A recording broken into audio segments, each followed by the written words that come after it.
नमस्कार दोस्तों, कैसे हैं आप सब। स्वागत है आप सभी का आपके अपने YouTube चैनल पर।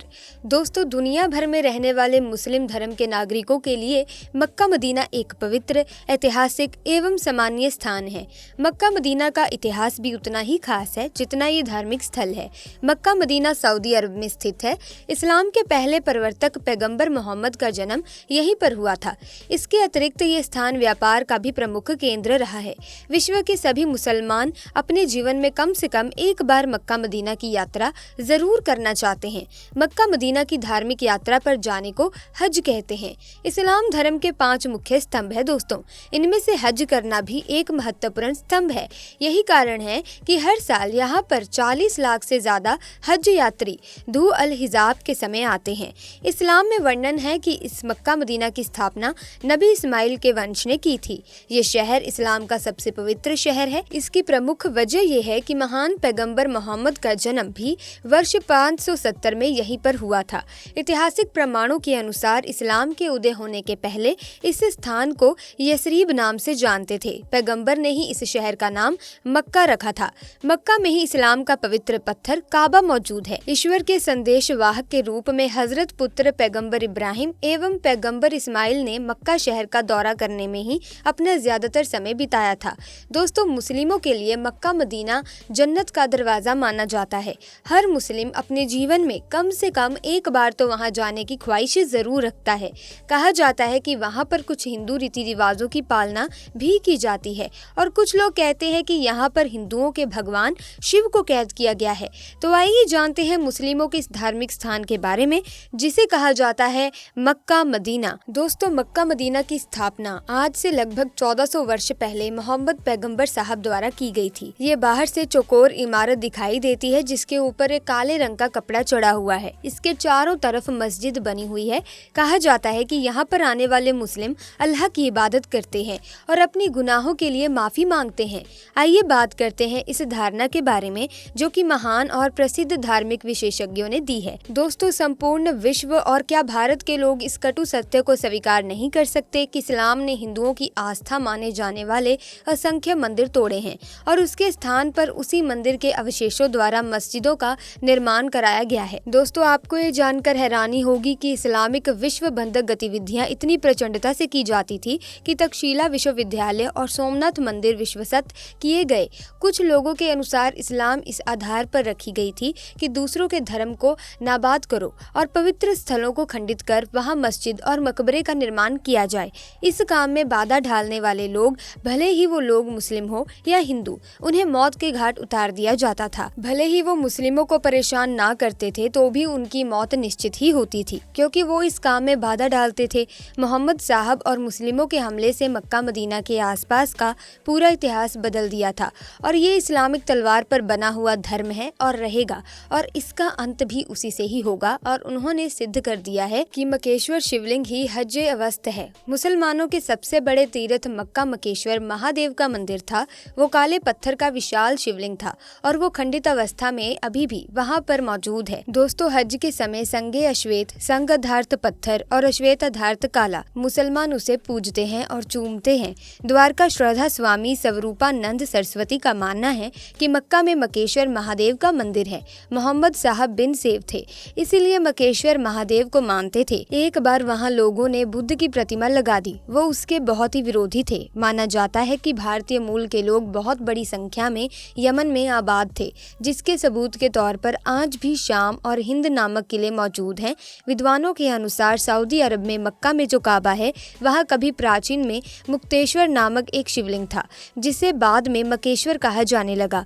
मक्का के गेट पर साफ साफ लिखा था कि काफिरों का अंदर जाना गैर कानूनी है। कहा जाता है कि इस बोर्ड को अब उतार दिया गया है और लिख दिया गया है कि गैर मुस्लिमों का अंदर आना मना है। इसका मतलब ये है कि ईसाई धर्म, हिंदू या बौद्ध धर्म मानने वाले लोग इसके अंदर प्रवेश नहीं कर सकते।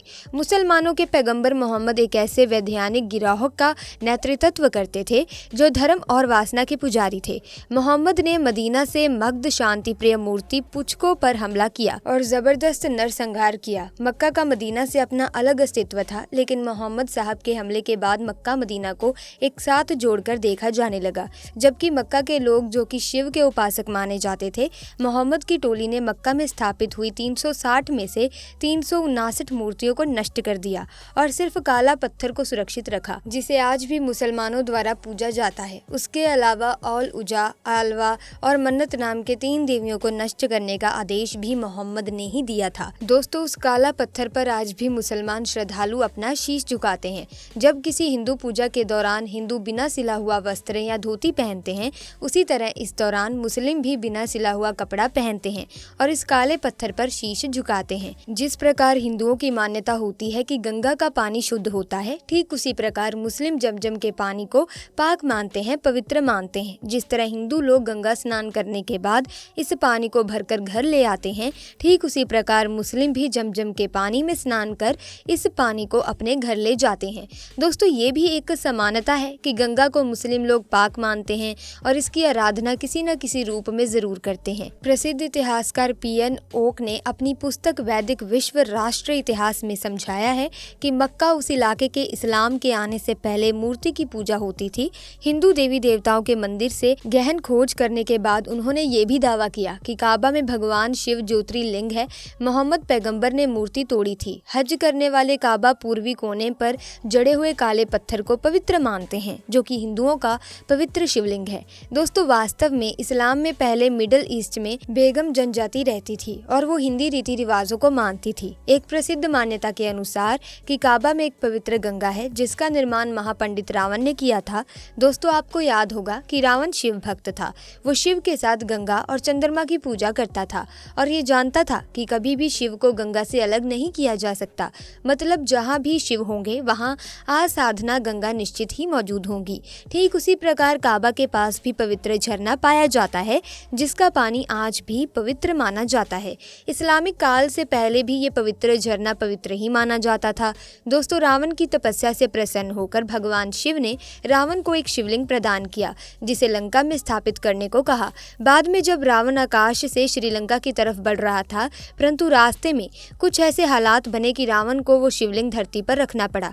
वो दोबारा शिवलिंग को उठाने का भरपूर प्रयास करता रहा, परंतु वो बहुत प्रयास करने के बाद भी वो शिवलिंग उस जगह से नहीं उठा पाया। वेंकटेश पंडित के अनुसार ये स्थान सऊदी अरब के मक्का नाम के स्थान पर स्थित है। दोस्तों, सऊदी अरब के पास यमन नामक राज्य भी है, जहाँ पर श्री कृष्ण भगवान ने कल्याण नाम के लिए एक राक्षस का विनाश किया था, जिसका जिक्र भागवत गीता में भी है।